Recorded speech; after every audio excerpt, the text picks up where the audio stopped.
माघ महीने की कृष्ण पक्ष की चतुर्थी तिथि पर शुक्रवार को गणेश जी की आराधना कर चतुर्थी का व्रत सौभाग्य और संतान की लंबी उम्र की कामना के लिए किया गया।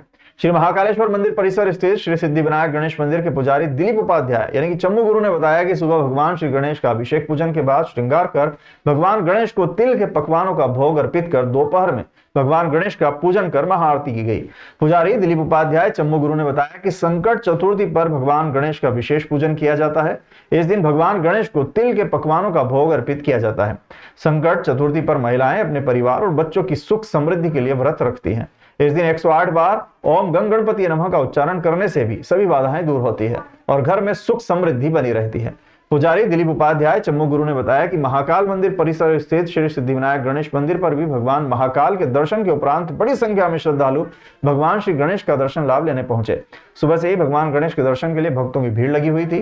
दोपहर में श्री सिद्धिविनायक गणेश मंदिर में पंचायती महानिर्वाणी अखाड़ा के महंत विनीत गिरी जी महाराज, नगर निगम अध्यक्ष कलावती यादव, मंदिर समिति सदस्य प्रदीप गुरु ने भगवान श्री गणेश का पूजन अर्चन किया। आज संकष्टी चतुर्थी है और ये महाकालेश्वर प्रांगण में स्थित अति प्राचीन श्री सिद्धिविनायक गणेश है। यह वर्षांत से यहाँ पर ये विभिन्न कार्यक्रम यहाँ पर आयोजित किया जाता है। संकष्टी चतुर्थी वैसे तो 12 चतुर्थी रहती है, लेकिन इसमें से प्रमुख संकष्टी चतुर्थी मानी जाती है। इसको माघी चतुर्थी भी बोलते हैं, तिल चतुर्थी भी बोलते हैं, तिलकूट चतुर्थी भी बोलते हैं। आज के दिन माता बहना उपवास और व्रत रखती है। आज के दिन जो मांगा गया वर है, जो भी कामना रहती है वो पूर्ण होती है। विशेष करके अपने परिवार के लिए, अपने पुत्र पोत्रादि के लिए विशेष कामना की जाती है। उसके साथ आज अगर ओम गम गणपते नमः, ओम गम गणपते का 108 बार जप किया जाए तो मन वांछित मनोकामना होती है। बाबा महाकाल के पावन प्रांगण में सिद्धिविनायक जी गणेश जी की आज तिल चतुर्थी के अवसर पर तिल्ली का 56 भोग का ये आयोजन हमेशा हमारे चम्मू गुरु जी करते रहते हैं, हर वर्ष और प्रतिवर्षानुसार इस साल भी किया। हर्षोल्लास के साथ यहाँ महंत जी के साथ में और प्रदीप गुरु जी और चम्मू गुरु जी की पूरी मंडली के साथ में, भक्त मंडली के साथ में आज पूजन करने का अवसर मिला। भगवान के पूजा आराधना अभिषेक करने का सौभाग्य प्राप्त हुआ। मैं बाबा सिद्धिविनायक जी से प्रार्थना करती हूँ कि सभी के ऊपर कृपा बनाए रखें।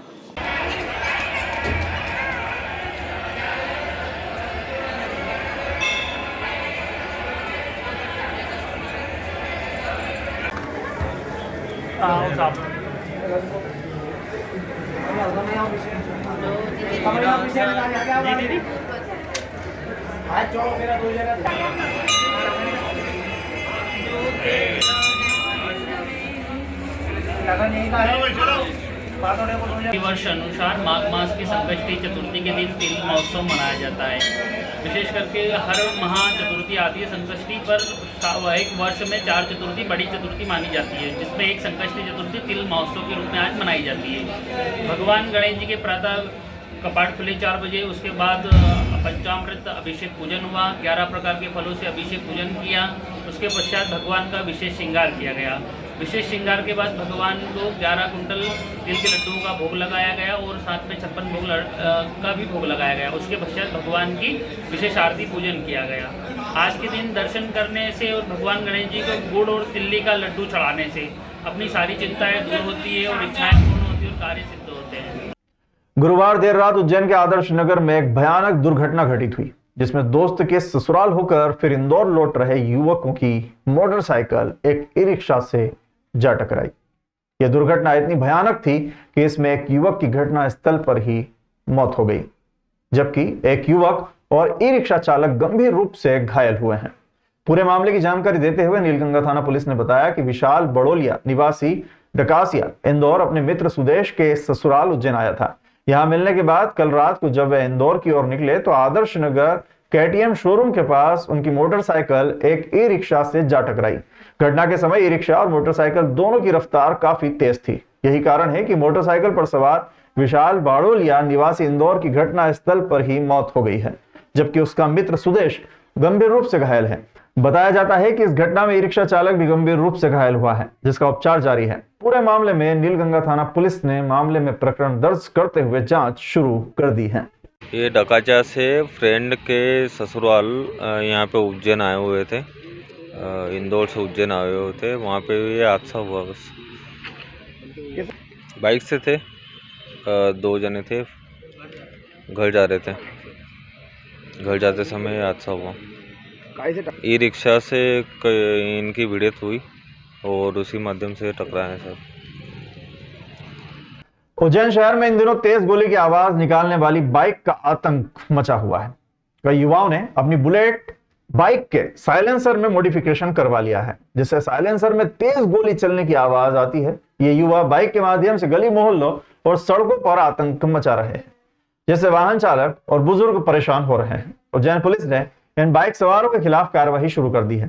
तरणताल से लेकर कोठी रोड तक सूबेदार इंद्रपाल सिंह और ट्रैफिक टीम के द्वारा पटाखा बुलेट के खिलाफ कार्रवाई की गई है। इस कार्रवाई में कई बुलेट मोटरसाइकिलों को जब्त किया गया है और चालकों के खिलाफ जुर्माना भी लगाया गया है।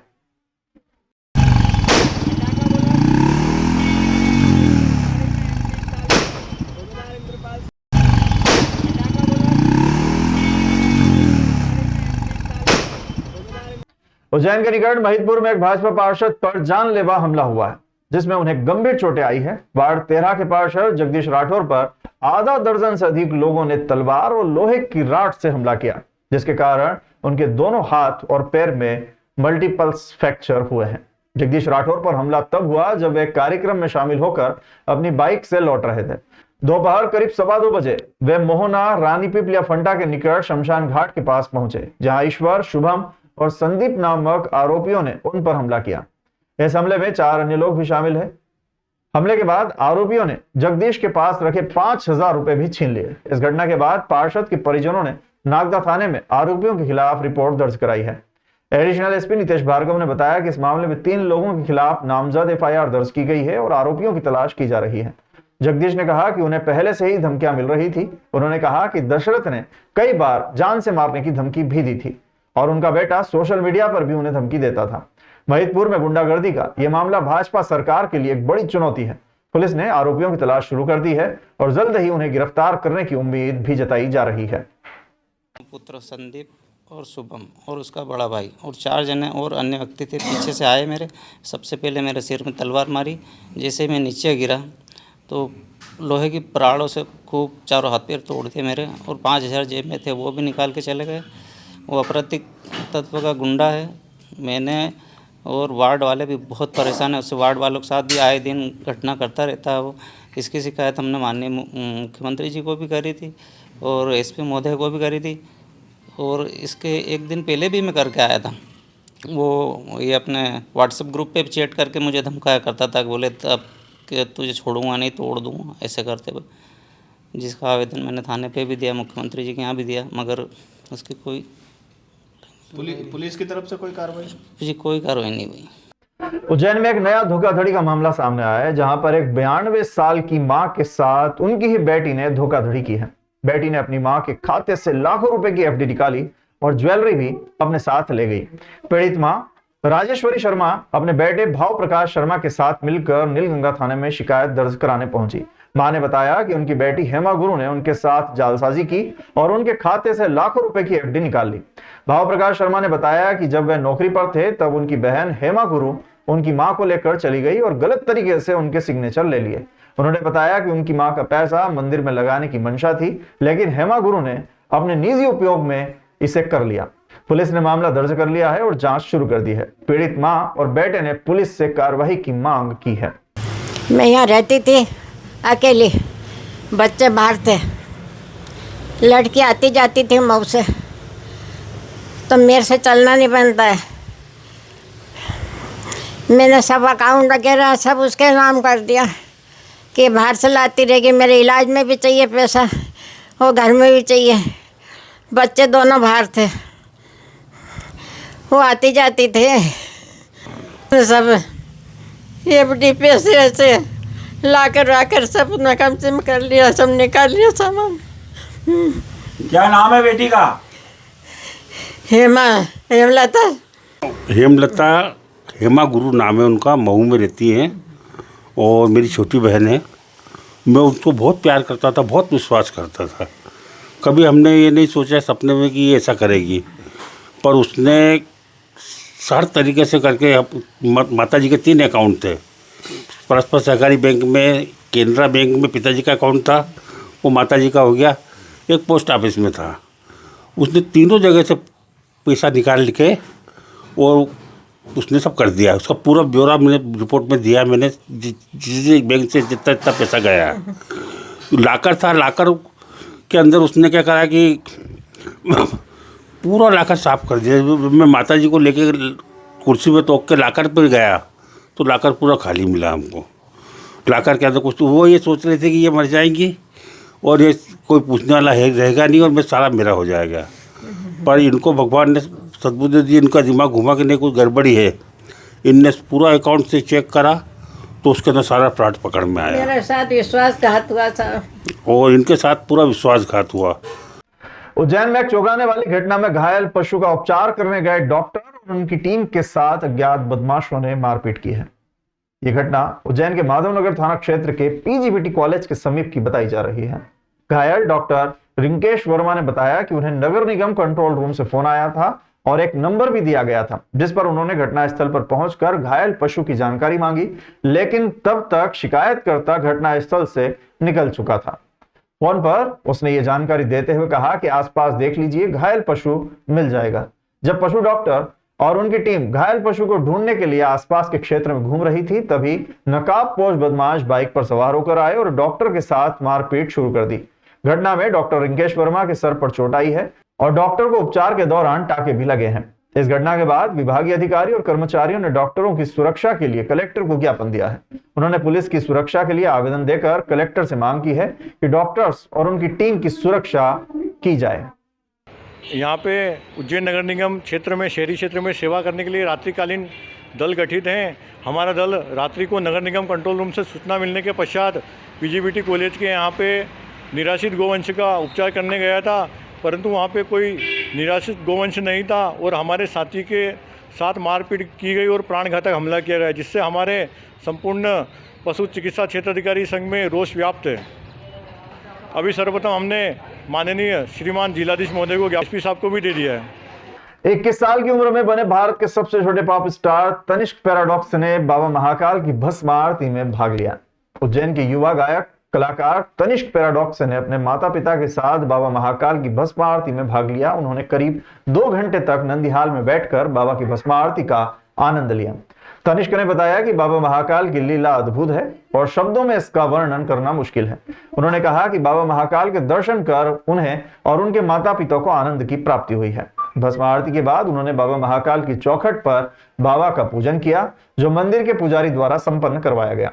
भारत के उम्र के सबसे छोटे पॉप स्टार तनिष्क सिंह उर्फ पैराडॉक्स सिर्फ 21 साल का है और अपनी कड़ी मेहनत से वो गीतकार संगीतकार बना है और प्रसिद्ध रियलिटी शो MTV हसल 2.0 में अपनी मजबूत जगह बनाने में कामयाब हुआ है। MTV के 10 हफ्तों तक चले इस शो में हसल 2.0 में साधारण से दिखने वाले इस रैपर ने अपनी शानदार कला से लाखों दिल जीते और शो के फर्स्ट रनर अप बने। जय श्री महाकाल। जय श्री महाकाल। मेरा नाम तनिष्क है उर्फ पैराडॉक्स और मेरे को बहुत अच्छा लगा, बहुत आनंद आया मंदिर में आके और सारी व्यवस्था और सारी जितनी भी अरेंजमेंट्स थी सबकी तरफ से बहुत एकदम कंफर्टेबल और बहुत ही ज़्यादा सुखद रही और मेरे माता पिता जी को भी बहुत अच्छे से आशीर्वाद मिला और बहुत मतलब मैं एक्सप्लेन नहीं कर सकता, बहुत ही अच्छा है मेरा ये टाइम भी था, वक्त भी। श्री वल्लभ वैष्णव मंडल, महिला मंडल एवं युवा मंडल के संस्थापक संयोजक विठल नागर के मार्गदर्शन में 7 दिवसीय श्रीमद् भागवत कथा रसपान महोत्सव एवं 108 भागवत जी पारायण की आयोजन किया गया।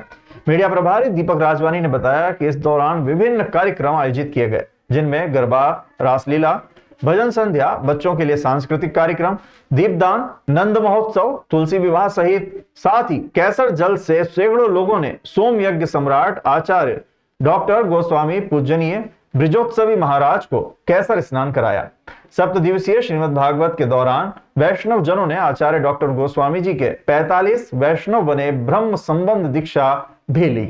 7 दिवसीय श्रीमद् भागवत कथा के दौरान ही वैष्णव जनों ने आचार्य डॉक्टर गोस्वामी जी से 45 वैष्णव ने ब्रह्म संबंध दीक्षा भी ली। सोम यज्ञ सम्राट आचार्य डॉक्टर गोस्वामी जी पूजनीय ब्रिजोत्सवी महाराज श्री ने कहा कि भगवत गीता कथा रसपान महोत्सव एवं 108 भागवत जी पारायण के अंतर्गत सांदीपनी आश्रम के समीप महाप्रभु जी की बैठक यहाँ ब्रह्म संबंध दीक्षा दी गई।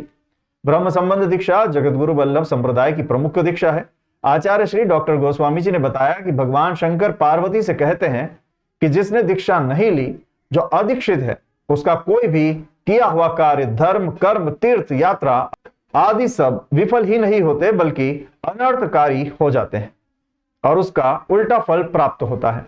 इसलिए जीवन में दीक्षा बड़ा महत्व रखती है। ब्रह्म संबंध दीक्षा का मूल मंत्र है श्री कृष्ण शरणम, और यह मंत्र अष्टांग मंत्र है और यह महामंत्र है। आचार्य श्री डॉक्टर गोस्वामी जी ने आगे बताया कि जो भी व्यक्ति ब्रह्म संबंध दीक्षा लेता है, उसे इतना ध्यान रखना चाहिए कि वो प्रातः काल भोजन से पहले और रात में सोने से पहले 8 बार इस अष्टांग मंत्र का जाप करे, ताकि उससे शुद्धिकरण हो जाए। इस अवसर पर बड़ी संख्या में वैष्णवजन उपस्थित थे और उन्होंने आचार्य श्री डॉक्टर गोस्वामी जी से ब्रह्म संबंध दीक्षा ली।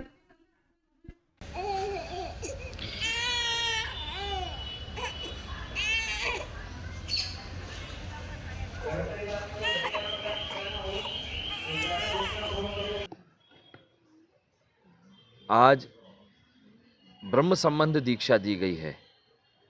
श्रीमद् भागवत कथा रसपान महोत्सव एवं अष्टोत्तर शत पारायण के अंतर्गत यह ब्रह्म संबंध दीक्षा का भी एक सुंदर समायोजन हुआ है। ब्रह्म संबंध दीक्षा जगत गुरु श्रीमद् वल्लभ संप्रदाय की प्रमुख दीक्षा है। भगवान शंकर पार्वती जी से कहते हैं, अदीक्षितस्य वामोरु कृतम सर्वम अनर्थकम। जिसने दीक्षा नहीं ली है, जो अदीक्षित व्यक्ति है, उसका किया हुआ कोई भी कार्य, धर्म, कर्म, तीर्थ यात्रा आदि, वो सब विफल ही नहीं होती, अपितु अनर्थकारी हो जाती है, उसका उल्टा फल प्राप्त होता है। तो जीवन में दीक्षा का बड़ा महत्व है। ब्रह्म संबंध दीक्षा जिसे आत्मनिवेदन दीक्षा कहा जाता है, क्योंकि आत्मा का संबंध परमात्मा से है और प्रत्येक जीव भगवान के अंदर से निकला है। उपनिषद कहता है, यथाग्ने क्षुद्रः विस्फुलिंगा विचरन्ति। तो वह भगवान से बिछुड़ गया है और बिछुड़ने के बाद उसको माया लगी है, बंधन लगा है, मोह लगा है और वो भगवान को भूल जाता है।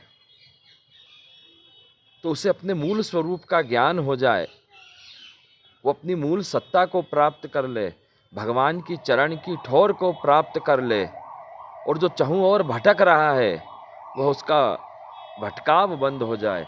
इसलिए साक्षात भगवान श्री कृष्ण ने जगत गुरु महाप्रभु वल्लभाचार्य को आज्ञा दी कि यह ब्रह्म संबंध का मंत्र है। इस मंत्र के द्वारा आप जिस किसी भी जीव को, मनुष्य मात्र को मेरी शरण में लाओगे, मैं आपको वचन देता हूँ उसकी कभी दुर्गति नहीं होने दूंगा, उसको सदा सर्वदा अपनी शरण में रखूंगा। इसलिए एक महान दीक्षा है, आत्मनिवेदन दीक्षा है। और यह आत्मनिवेदन का वर्णन श्रीमद् भागवत में आता है, वेदों में आता है। और इस ब्रह्म संबंध मंत्र का मूल मंत्र जो है वह है श्री कृष्ण शरणम मम। तो यह श्री कृष्ण शरणम मम जो है अष्टाक्षर मंत्र है और यह महामंत्र है। और महामंत्र इसलिए है क्योंकि यह किसी मनुष्य के द्वारा रचा हुआ नहीं है। यह निकुंज की लीला में श्री राधा जी ने श्री कृष्ण को कहा कि श्री कृष्ण शरणम मम, और राधा को भगवान ने कहा श्री कृष्ण शरणम मम। इसलिए निकुंज लीला का बड़ा रहस्यात्मक, रसात्मक और भावात्मक, गूढ़ात्मक यह मंत्र है। इसलिए इसे महामंत्र कहा जाता है। इसका नियम भी सरल है। तो हमने सभी भक्त वैष्णव जनों को जिन्होंने दीक्षा ली है उनको नियम समझाया कि जिस प्रकार ब्राह्मण को 3 बार संध्या करना आवश्यक है, उसी प्रकार वैष्णव की त्रिकाल संध्या है कि आपको प्रातःकाल 8 बार ये अष्टाक्षर महामंत्र बोलना है। 8 बार भोजन करने के पहले बोलना है। प्रातःकाल इसलिए बोलना है ताकि हमारी दिनचर्या में मंगल ही मंगल हो। भोजन में इसलिए बोलना है, भोजन करते समय कहीं भी आप भोजन कर रहे हो वहाँ बोलिए, ताकि अन्न की शुद्धि हो जाए, भावों की शुद्धि रहे। रात को सोते समय 8 बार अष्टाक्षर मंत्र बोलना है, वह इसलिए ताकि रात्रि को शरीर हमारे वश में नहीं रहता, विचार हमारे वश में नहीं रहते, दुष्प्रवृत्तियाँ आसुरी शक्तियाँ हमारे ऊपर अपना प्रभाव न डालें, इसलिए भगवान का नाम लेके शयन करना है। कोयला फाटक से गोपाल मंदिर तक रोड को चौड़ा करने के लिए नगर निगम ने शुक्रवार से सेंट्रल लाइन डालने का काम शुरू कर दिया है। इस रोड को 15 मीटर चौड़ा करने के लिए नगर निगम द्वारा 11.55 करोड़ रुपए यानी कि 11 करोड़ 50 लाख के लगभग रुपए का टेंडर लगा दिया है, जैसे 10 फरवरी के बाद खोला जाएगा। हालांकि क्षेत्रीय पार्षद रजत मेहता ने विधायक अनिल जैन कालूहेड़ा को पत्र लिखकर रोड को 18 मीटर चौड़ा करने की मांग की है। पार्षद मेहता का कहना है कि रोड पर सेंट्रल लाइन डालने के बाद यह स्थिति साफ हुई है कि कहीं पर 13 मीटर रोड है तो कहीं 14 मीटर से भी ज्यादा, इसलिए 18 मीटर रोड चौड़ीकरण करने के लिए पत्र भेजा गया है। रोड चौड़ीकरण के लिए ठेका देने से पहले निगम ने शुक्रवार को सेंट्रल लाइन डाली। रोड पर सेंट्रल लाइन डालने के बाद निगम की टीम ने लाल निशान लगाकर कीलें ठोकी है। इस कारण युवराज लाइब्रेरी के सामने केवल 70 सेंटीमीटर या 1 फीट ही रोड चौड़ीकरण के लिए तोड़फोड़ करना पड़ेगी, जिसको लेकर व्यापारियों की आवाज विरोध में उठ सकती है।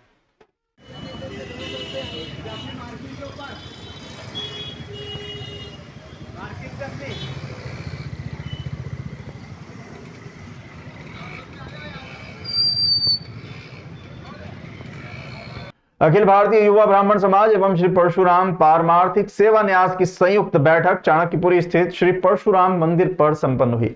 बैठक की अध्यक्षता महेश पुजारी ने की। बैठक में परशुराम पारमार्थिक सेवा न्यास और युवा ब्राह्मण समाज द्वारा किए गए कार्यों की समीक्षा की गई। ट्रस्ट के द्वारा शीघ्र ही ब्राह्मण बालकों के लिए वैदिक गुरुकुल शुरू किया जाएगा, जिसमें उन्हें वैदिक शिक्षा के साथ साथ टेक्निकल और वर्तमान में प्रचलित शिक्षा भी दी जाएगी। बैठक में मुख्य प्रस्ताव रावण दहन को रोकने का रहा, जिसे उपस्थित सभी ब्राह्मणों ने एक आवाज और मत से पारित किया। युवा ब्राह्मण समाज अध्यक्ष अर्पित पुजारी ने बताया कि रावण दहन के नाम से जो ब्राह्मणों का अपमान किया जा रहा है वो उचित नहीं है। रावण दहन पूर्ण रूप से बंद होना चाहिए। आगामी समय में भी शीघ्र ही रावण दहन को रोकने की कार्य योजना के अंतर्गत नगर में सभी रावण दहन समितियों को पत्र लिखकर इसे रोकने का अनुरोध किया जाएगा और आवश्यकता पड़ने पर विरोध प्रदर्शन और आंदोलन भी किए जा सकते हैं। बैठक में प्रमुख रूप से अर्पित पुजारी, भगवान शर्मा, राम पुजारी, रुपेश मेहता, राकेश जोशी, सुरेश शर्मा, श्रीवर्धन शास्त्री, धनीराम तिवारी, महेंद्र सिंह बैस, रमेश वाधवानी, अमन त्रिवेदी, जितेंद्र मेहता, किशन पांडे, राम शर्मा, आशीष ठक्कर, संदीप आचार्य आदि शामिल थे। जब परशुराम मंदिर की स्थापना का हमने संकल्प लिया था निर्माण का, तभी एक संकल्प ये भी था कि यहाँ गुरुकुल चलाया जाएगा, जिसमें ब्राह्मण बच्चों को वेद की शिक्षा दी जाएगी, संस्कृत की, साथ में उनको टेक्निकल जानकारी से भी पूरी तरह से उनको परिचित करवा के उनको जो है हम सबको करवाएंगे।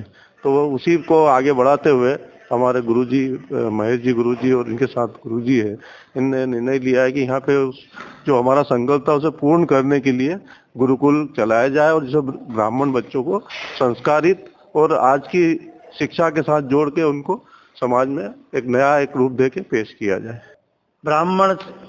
युवा ब्राह्मण समाज द्वारा गुरुकुल चलाया जाए और विद्यार्थियों को चारों वेदों का अध्ययन कराया जाए, इस विषय में आज यहाँ बैठक में निर्णय लिए गए, जो सर्वानुमति से निर्णय हुए हैं। जो न्यास ट्रस्ट था, जिसमें हमारे न्यास के कुछ सदस्य की मृत्यु हो चुकी थी, उन लोगों की जगह भी हमने ट्रस्टी उसमें नए नियुक्त किए हैं आज। साथ ही एक सबसे बड़ी जो देश में जो बात है, जो ब्राह्मण समाज समुदाय को ठेस पहुंचाती है, उसके विषय में भी हमने आज यहाँ एक बात की है, जो संबंध रखती है रावण दहन से। हमने पिछले दिनों इस मुद्दे को उठाया था, देश के प्रधानमंत्री और अन्य से हमने ये मांग की थी कि देश में से रावण दहन बंद होना चाहिए, क्योंकि रावण ब्राह्मण समुदाय से था, इसलिए ब्राह्मणों को एक ठेस पहुंचती है।